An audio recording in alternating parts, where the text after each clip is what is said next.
Hey guys, I hope you're all doing well. Welcome to another video. For today's video, I'm going to show you how you can find a Swift code of TD Bank.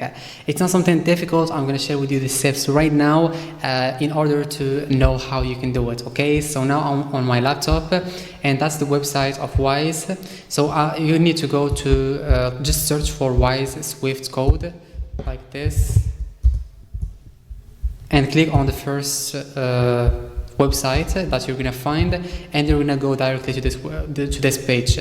Here, scroll down and you're gonna find here find a Swift code. Okay, that's it. So all you need to do is to select a country. I'm gonna just select randomly, then start typing a bank name.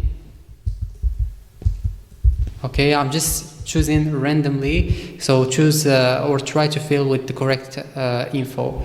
Here I'm going to choose the select city and click on find Swift code.